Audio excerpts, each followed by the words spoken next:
Bienvenidos a Archivo Oculto, terror, paranormal, inexplicable. Te cuento que este canal de entretención está dedicado a relatar historias reales, algunas conocidas y otras contadas por los propios usuarios, sobre casos paranormales, terror, misterio, ufología y otros casos extraños.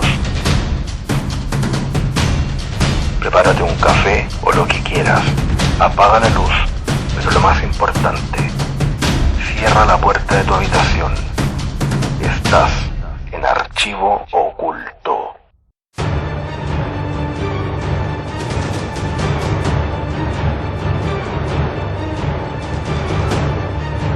La profecía es un don sobrenatural que consiste en conocer el futuro cercano o lejano por inspiración divina.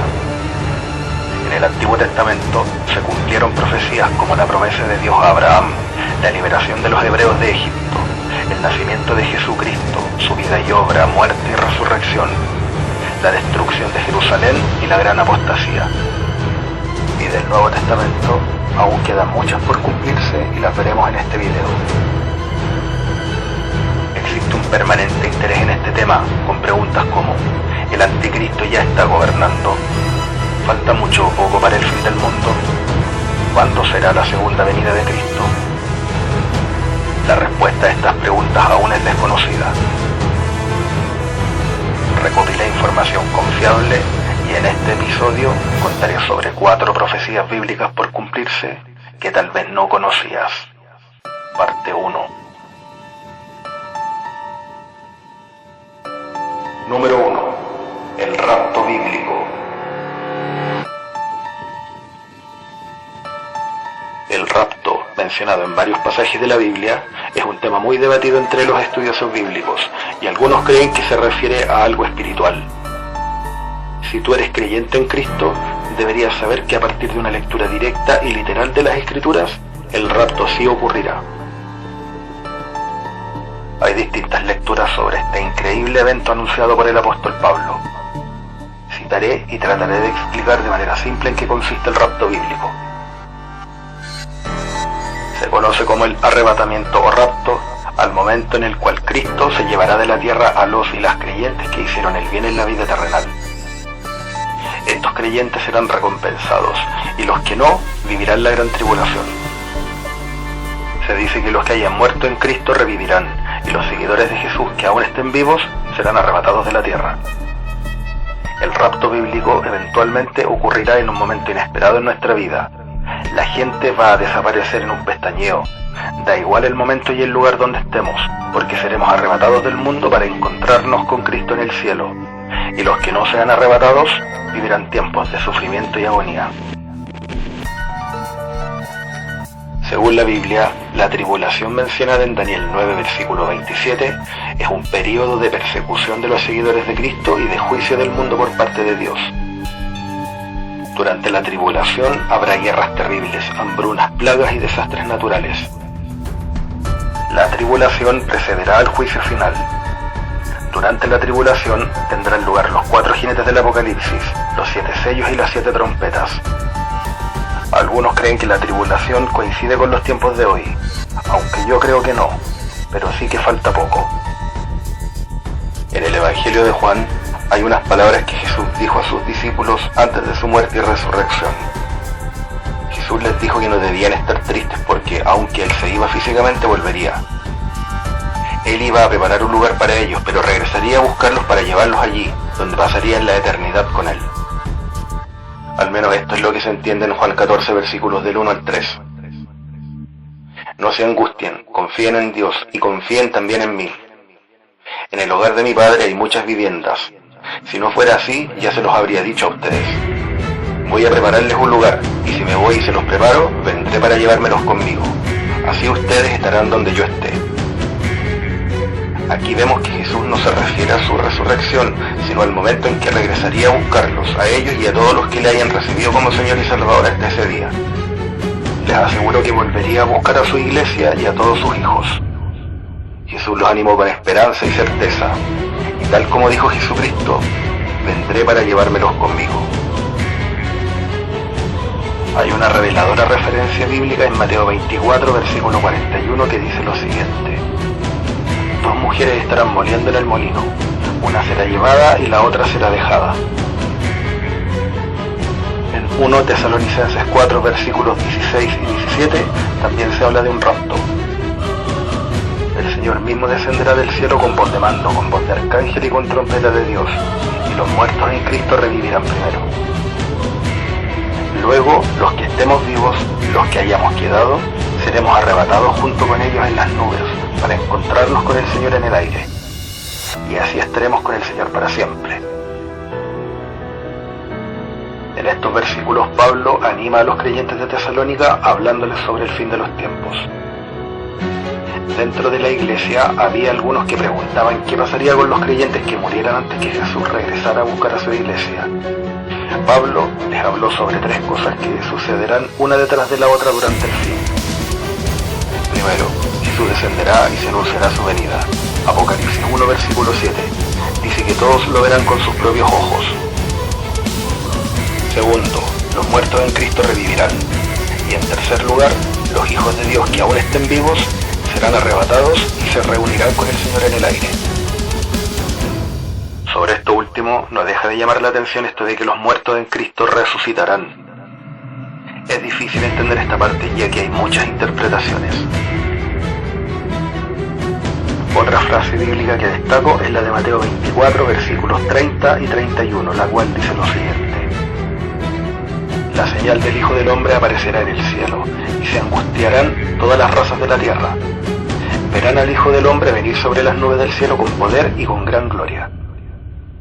Y al sonido de la gran trompeta mandará a sus ángeles, y reunirán de los cuatro vientos a los elegidos, de un extremo del cielo al otro. El capítulo 24 de Mateo menciona diferentes señales sobre el fin del mundo. Cristo sabía que se acercaba al fin de su vida terrenal, y por eso se tomó un tiempo para explicar a sus discípulos lo que acontecería al final de los tiempos. Sobre todas las cosas, Jesús deseaba exhortarles a prepararse para ese momento. Él les animó asegurándoles que Él regresaría a buscar a sus escogidos. En 1 Corintios 15, versículos 51 y 52 también se habla de un rapto. Fíjense bien en el misterio que les voy a revelar. No todos moriremos, pero todos seremos transformados en un instante, en un abrir y cerrar de ojos, al toque final de la trompeta. Pues sonará la trompeta y los muertos resucitarán con un cuerpo incorruptible, y nosotros seremos transformados.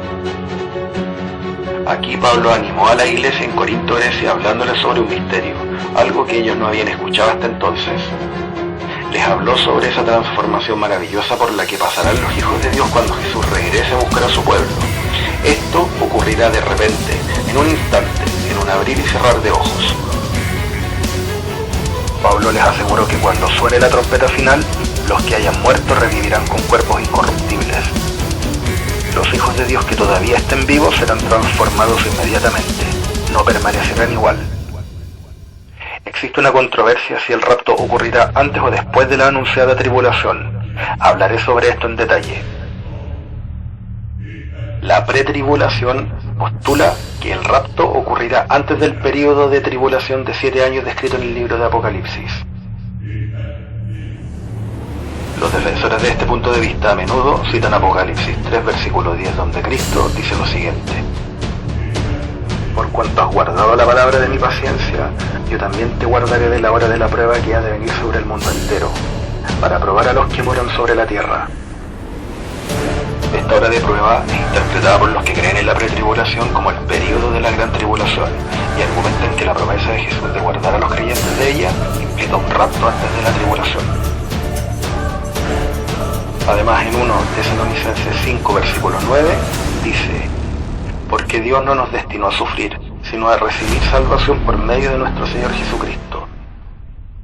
Los que creen en el período previo a la tribulación, creen que la tribulación es un tiempo de ira de Dios sobre la tierra, y por lo tanto, los cristianos serán removidos de antemano para evitar este período de sufrimiento.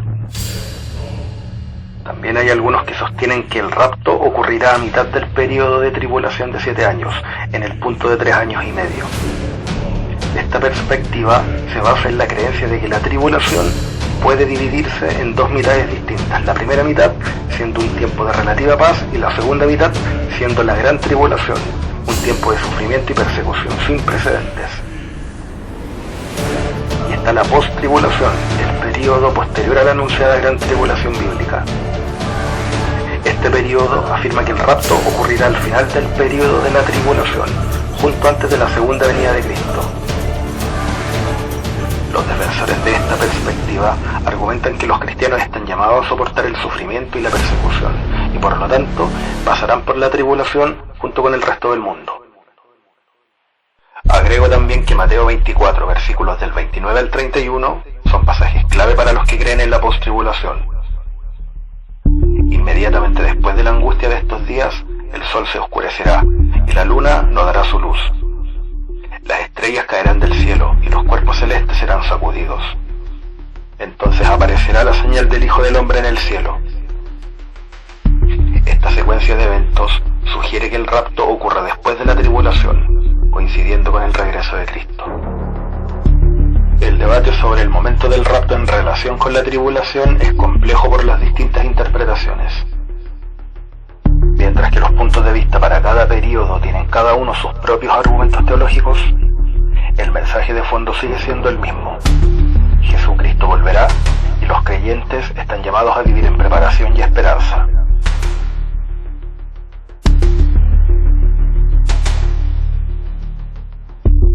Hola gente del canal, agradezco por seguirme y por escuchar las historias contadas en Archivo Oculto. Apóyame con tu like o comparte este video con tus amigos, ya que con tu apoyo seguiré subiendo videos. Recuerda también que si has tenido alguna experiencia paranormal y quieres compartirla, me la puedes enviar al mail que está en pantalla o al Instagram. Ahora también en TikTok para que me sigas.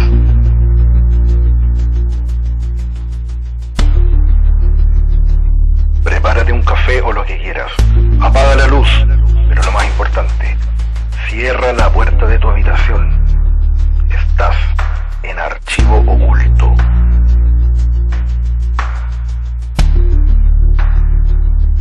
Número 2. El tercer templo de Jerusalén.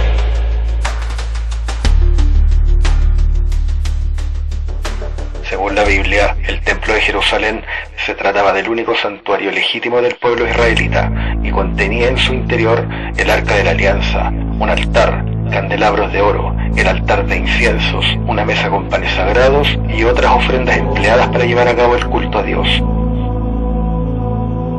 Moisés, siguiendo las órdenes de Dios, construyó un tabernáculo como lugar de culto hecho con madera, pieles de carnero y tela.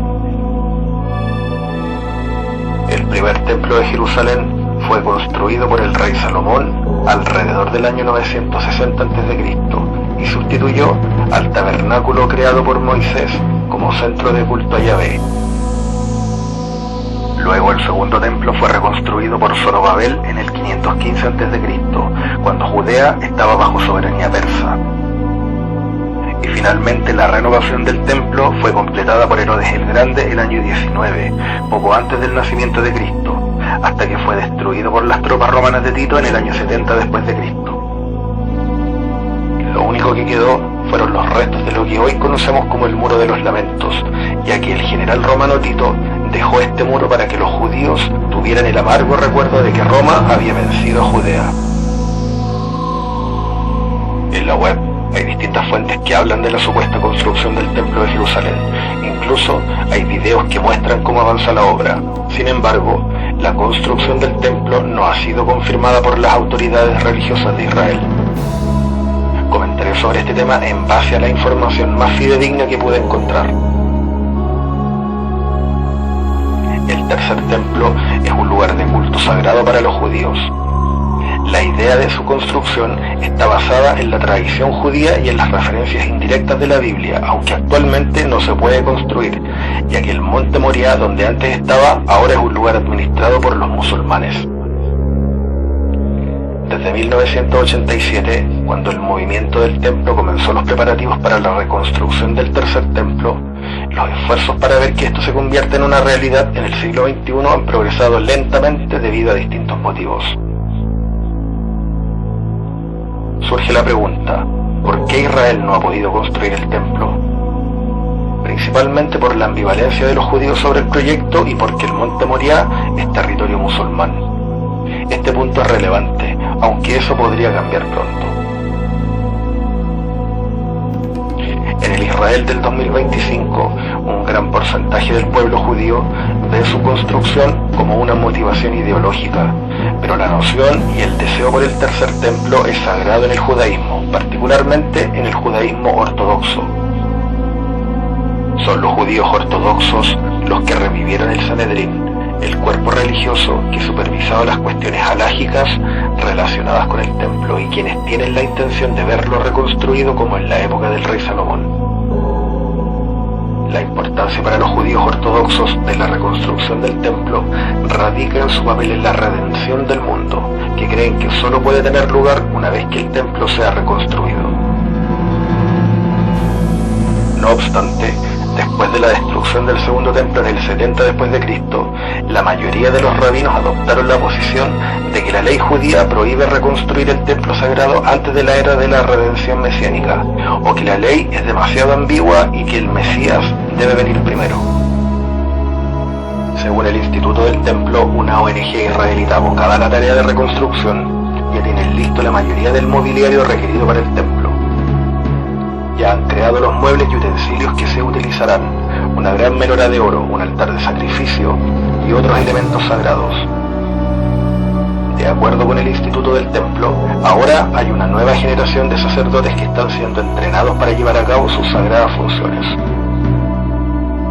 Se han confeccionado prendas especiales para ellos, según lo establecido en la Torá. Los planos arquitectónicos de este nuevo templo ya están elaborados para cuando llegue el momento. Solo falta el arca sagrada, la cual no será construida por su carácter original. Según se dice, la mítica arca estaría resguardada en un lugar secreto que muy pocos conocen en Israel. Les comparto en pantalla la página web de esta ONG y quienes la componen. El Instituto del Templo también dirige un centro de exposición para los visitantes. Se espera que el nuevo tercer templo tenga las mismas dimensiones del original y acorde a los nuevos tiempos, con Wi-Fi, aire acondicionado, pantallas LED, etc. En agosto del 2024, según un medio pro-israelí, un grupo de religiosos israelíes fue fotografiado practicando el ritual de la vaca roja, que está destinado a anunciar la construcción de un nuevo templo judío en el sitio de la mezquita de Al-Aqsa. El periodista Ginon Magal publicó la noticia del ritual junto con la foto que está en pantalla de activistas del Instituto del Templo. Según la tradición judía, las cenizas de una vaca puramente roja son necesarias para la purificación ritual que permitiría construir el tercer templo en Jerusalén. Estas vacas habrían sido importadas desde Estados Unidos con el propósito eventual de usarlas en un ritual, después de años de buscar vacas sin imperfecciones, sin un solo pelo negro o blanco.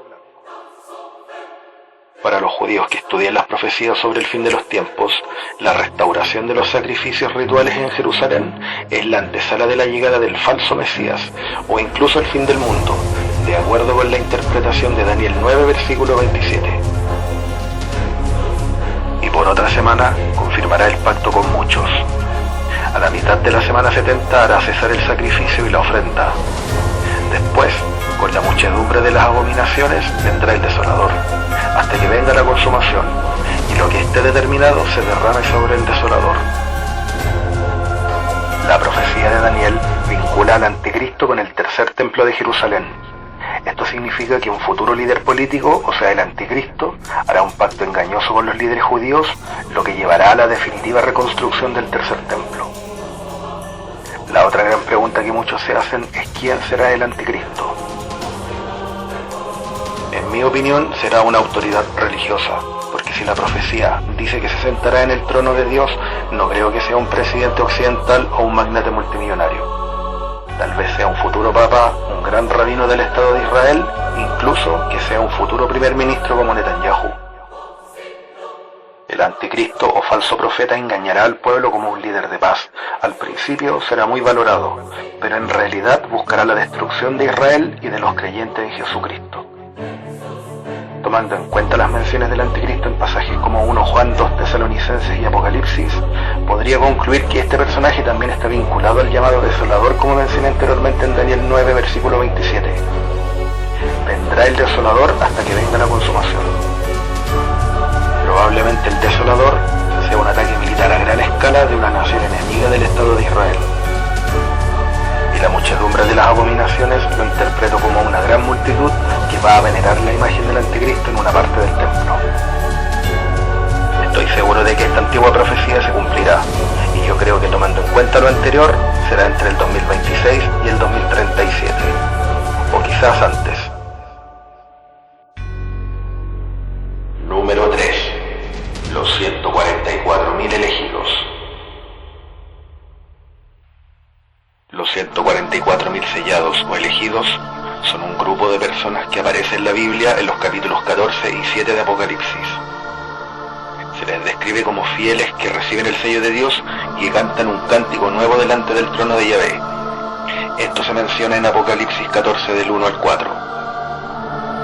Después miré, y he aquí el Cordero estaba en pie sobre el monte de Sión, y con él 144.000 que tenían el nombre de él y el de su padre escrito en la frente. Y oí una voz del cielo como estruendo de muchas aguas, y como sonido de un gran trueno. Y la voz que oí era como de arpistas que tocaban sus arpas, y cantaban un cántico nuevo delante del trono, y delante de los 4 seres vivientes, y de los ancianos, y nadie podía aprender el cántico sino aquellos 144.000 que fueron redimidos de entre los de la tierra. No es tan simple comprender esto porque depende de cada creencia. Cuando habla de Cordero se refiere a Jesucristo, y cánticos podría significar que los creyentes van a orar a Dios. Según una interpretación literal de versículos como el anterior, los testigos de Jehová creen que exactamente 144.000 cristianos fieles van a ir al cielo durante la tribulación para gobernar con Cristo en el reino de Dios, aunque hay distintas interpretaciones. Esto dice una parte de Apocalipsis 7, versículos del 4 al 8. Y oí el número de los sellados, 144.000 sellados de todas las tribus de los hijos de Israel. Las 12 tribus de Israel son los 12 hijos de Jacob: Judá, Rubén, Gad, Aser, Neftalí, Manasés, Simeón, Leví, Isaacar, Zabulón, José y Benjamín.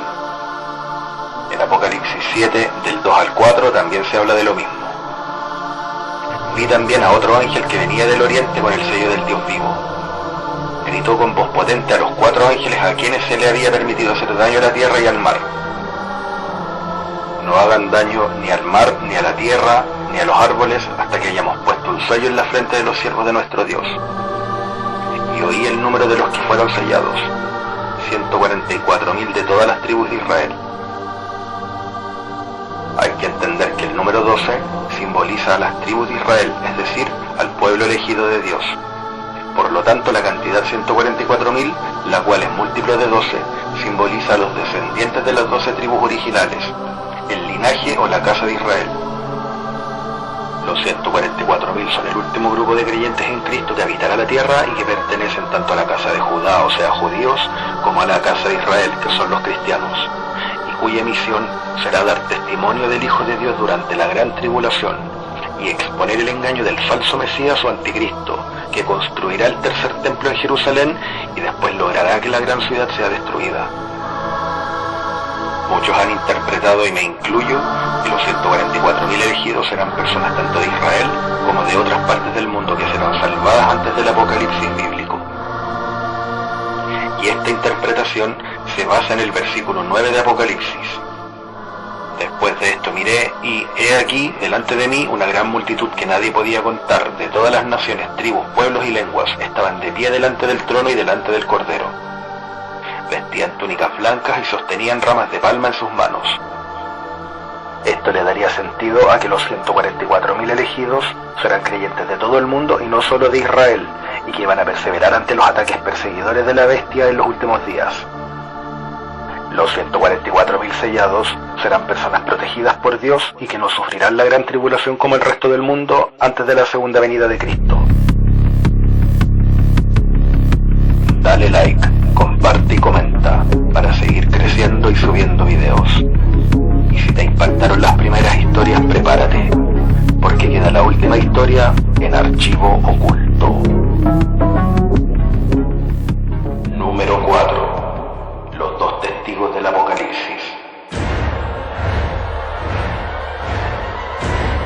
Existe una impactante profecía aún por cumplirse, que dice que en tiempos de tribulación aparecerán dos personas que podrían ser dos hombres, dos mujeres o un hombre y una mujer, y que serán la contraparte del anticristo. Estas dos personas con poderes sobrenaturales van a realizar algunos milagros proclamando la palabra de Dios durante 3 años y medio, hasta que harán enojar al anticristo y éste los matará.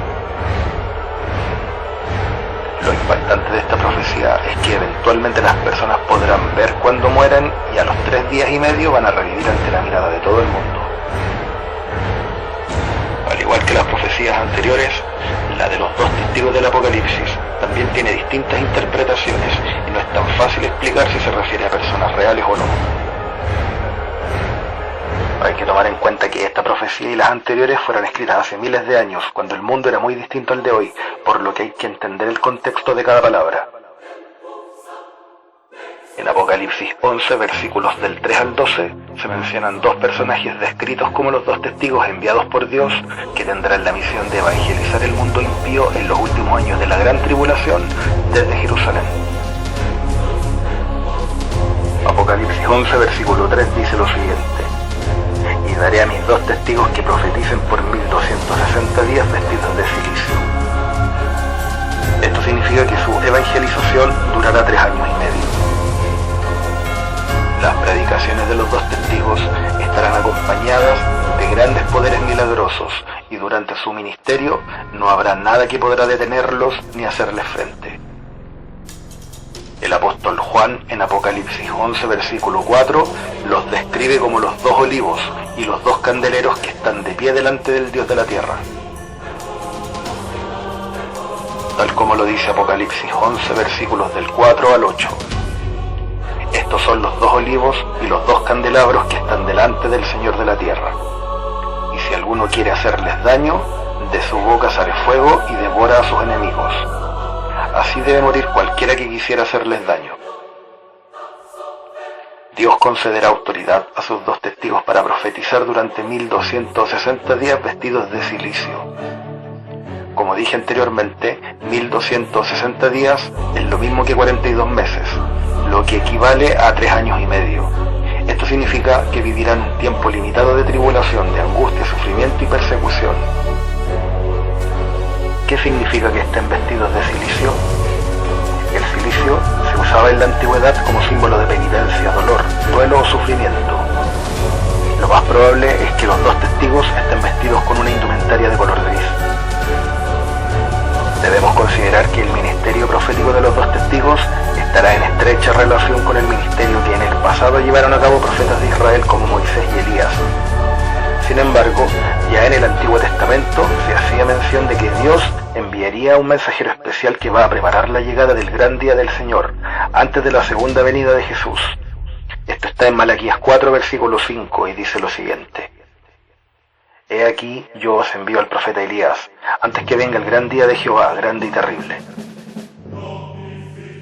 Hay que recordar que el profeta Elías no murió. Un carro celestial lo recogió para ascender a la presencia de Jehová. En la Biblia hay una frase que dice: y aconteció que yendo ellos y hablando, un carro de fuego con caballos de fuego apartó a los dos, y Elías subió al cielo en un torbellino. El otro caso es el de Moisés, que murió y fue enterrado por el Señor en un lugar desconocido. Aunque por el tipo de milagros que van a realizar los relacionan con Moisés y Elías, también conocemos que ellos aparecieron con Jesús en la transfiguración en el monte Tabor. Lo que sí describe la Biblia son los grandes poderes que tendrán y los milagros que serán capaces de hacer. Pero como dije al principio, esto no significa que los dos testigos sean dos ancianos con pinta de profetas. Serán dos personas vivas de la actualidad. No creo sean famosas o conocidas. Lo más probable sean dos personas absolutamente comunes y corrientes que tal vez utilicen el internet para la difusión de su ministerio. Lo que digo tiene sentido porque harán milagros que podrán ser vistos, y qué mejor manera que a través del streaming. Tal como se describe en Apocalipsis, durante su ministerio tendrán poder para cerrar el cielo a fin de que no llueva, podrán convertir el agua en sangre y llenar de plagas la tierra, como lo anuncia el libro de Apocalipsis. Son acciones que recuerdan las que Moisés hizo ante el faraón de Egipto para liberar al pueblo hebreo y lo que Elías hizo en los días del rey Acab. Lo otro que hay que considerar es que al comienzo de su misión, ante la hostilidad de muchos, Dios los protegerá de enemigos, tal como a los profetas del Antiguo Testamento que predicaron en nombre de Dios. Hay que recordar que Dios protegió a Moisés del faraón y a Elías de la reina consorte Jezabel. En la Biblia, en Apocalipsis 11, versículo 5, se refiere a esto. Si alguno quiere dañarlos, sale fuego de la boca de ellos y devora a sus enemigos. Y si alguno quiere hacerles daño, debe morir él de la misma manera. Yo me atrevo a concluir que este pasaje bíblico se refiere a que los dos testigos tendrán también un séquito de personas que podrían defenderlos de algún ataque. Por ejemplo, hoy en día líderes religiosos como el Dalai Lama, el Gran Imán o el Ayatollah de Irán cuentan con escoltas que los protegen en caso de algún ataque, sobre todo cuando hablan en público. Si ellos tienen una amplia comitiva de seguridad, los dos testigos del Apocalipsis probablemente también la tengan. Estos dos testigos van a luchar contra el poder del anticristo, se enfrentarán a enemigos poderosos y el mundo los va a reprochar por el tormento de sus acciones y de su predicación. Serán considerados enemigos públicos del mundo entero. Al respecto, esto dice Apocalipsis 11, versículos del 7 al 10. Cuando hayan acabado su testimonio, la bestia que sube del abismo hará guerra contra ellos y los vencerá y los matará. Sus cadáveres estarán en la plaza de la grande ciudad, que en sentido espiritual se llama Sodoma y Egipto, donde también nuestro Señor Jesucristo fue crucificado. Y los de los pueblos, tribus, lenguas y naciones verán sus cadáveres por 3 días y medio y no permitirán que sean sepultados. Y los moradores de la tierra se regocijarán sobre ellos y se alegrarán, y se enviarán regalos unos a los otros, porque estos dos profetas habían atormentado a los moradores de la tierra. La primera parte de este pasaje bíblico dice claramente que una vez que concluya su misión profética, serán asesinados por orden del anticristo. En los versículos del 8 al 10, deduzco que podrían tener una despedida multitudinaria, probablemente transmitido en vivo, y que mucha gente se opondrá a su funeral porque los van a considerar farsantes, como hay muchos hoy en día. Lo de enviarse regalos no lo tengo claro, pero puede que a través de redes sociales se envíen memes de los dos testigos a modo de burla. Finalmente, la parte más impresionante de esta profecía vendrá después de la muerte de los dos testigos. Esto es lo que sale en Apocalipsis 11, versículos del 11 al 13, y la verdad no deja espacio para interpretaciones. Pero después de 3 días y medio entró en ellos el espíritu de la vida enviado por Dios, y se levantaron sobre sus pies, y cayó gran temor sobre los que los vieron. Y oyeron una gran voz del cielo que les decía: subid acá, y subieron al cielo en una nube, y sus enemigos los vieron. En aquella hora hubo un gran terremoto, y la 10ª parte de la ciudad se derrumbó, y por el terremoto murieron en número de 7.000 hombres, y los demás se aterrorizaron y dieron gloria al Dios del cielo. Algo así sería un acontecimiento sin precedentes, solo comparable con la resurrección de Cristo, pero esta vez a vista de todo el mundo. Y cuando digo a vista de todos, me refiero a que este evento sobrenatural será transmitido en vivo y que todo el mundo lo verá. La mención bíblica dice que los pueblos verán sus cadáveres por 3 días y medio, o sea, la tecnología actual nos permitiría presenciar lo profetizado en Apocalipsis 11, versículos del 3 al 12. La ciudad de la que se habla corresponde a Jerusalén y explicaré el porqué. Algunos creen que la gran ciudad se refiere a Roma por el Vaticano, ya que en Apocalipsis leemos que la gran ciudad se identifica con Babilonia. Si Apocalipsis 11, versículo 8 hubiera dicho la ciudad, ahí podría haber sido Roma. Sin embargo, la Biblia nos aclara que es la gran ciudad, y esto es relevante porque la gran ciudad es la misma donde Jesucristo fue crucificado, o sea, no hay duda que será Jerusalén. Es muy probable que estas dos personas que predicarán en nombre de Dios pudieran ya estar conviviendo entre nosotros. Creo que podrían ser dos actuales líderes de alguna iglesia, que seguramente irán aumentando popularidad entre sus seguidores, hasta que se rebelen y muestren el poder que Dios les entregará. profecías explicadas en este episodio están vinculadas entre sí, ya que serán parte del fin de los tiempos. Lo relevante, en mi opinión, es la gran tribulación, porque todo esto podría ocurrir antes, durante o después de este terrible periodo. Incluso lo podríamos estar viviendo, aunque yo creo que ocurrirá en la década del 2030. Lo otro relevante es lo que está pasando ahora en Israel, y comentaré brevemente algo que podría vincular al conflicto actual con todo lo que hablé antes. Según algunos estudiosos del tema, el ataque del grupo Hamas el día 7 de octubre del 2023 supuso el inicio de la guerra de Gog y Magog, que de acuerdo con la profecía bíblica antecede la llegada del Mesías.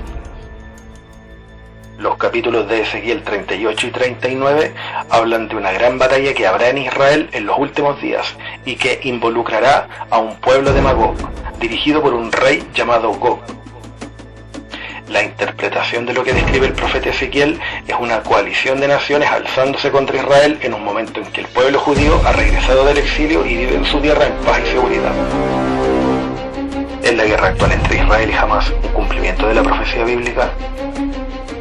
La respuesta es no, pero hay algunas similitudes, sobre todo por el apoyo de Irán a Hamas, aunque la profecía de Ezequiel 38, versículo 5, dice que serán Persia, Etiopía y Fut.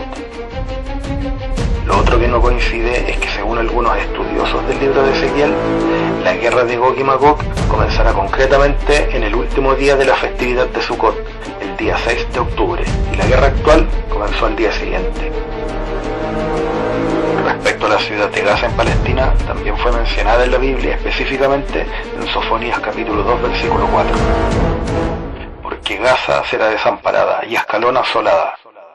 Saquearán a Asdod en el mediodía y Ekrón será desarraigada.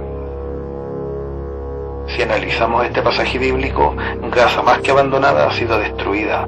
Ascalón, Asdod y Ekrón, que fueron antiguamente territorio filisteo, ahora son ciudades de la costa mediterránea y no han sido afectadas con el actual conflicto. O sea, lo que se describe en Sofonías no se está cumpliendo ahora. Hay que estar atentos a lo que ocurra con Israel, porque si el conflicto con Palestina se agrava, podría cumplirse la profecía. Mi opinión sobre las profecías bíblicas por cumplirse, independientemente de la creencia que cada uno tenga, es que sí ocurrirán, aunque tampoco creo todo. Hay muchos videos falsos en YouTube y TikTok y no me dejo engañar. Cuando llegue el día del juicio final, habrá que aceptarlo. Como dice la Biblia, nadie sabe cuándo será el día ni la hora, ni siquiera los ángeles del cielo. Solamente Dios lo sabe. Quiero saludar y agradecer a un seguidor del canal que me escribió durante el apagón de febrero y que me pidió que lo mencionara, ya que a su hijo de 14 años le gusta escuchar las historias de terror mientras va en la micro. Gracias por escribirme, Jaime Luna, y saludos a tu hijo Manuel.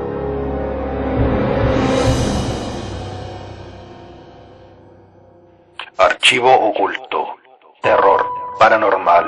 Inexplicable.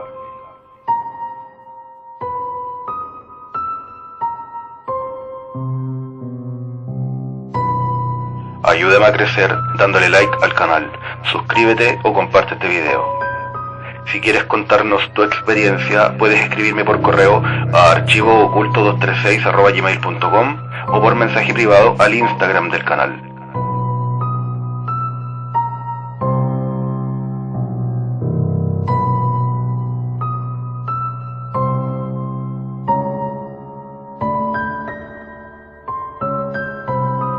Ahora soy Crow o Cuervo Negro en TikTok y te invito a seguirme en mi canal. Escríbeme. Voy subiendo historias de terror enviadas por usuarios. También voy subiendo contenido con distintos temas en los podcasts, los podrás encontrar.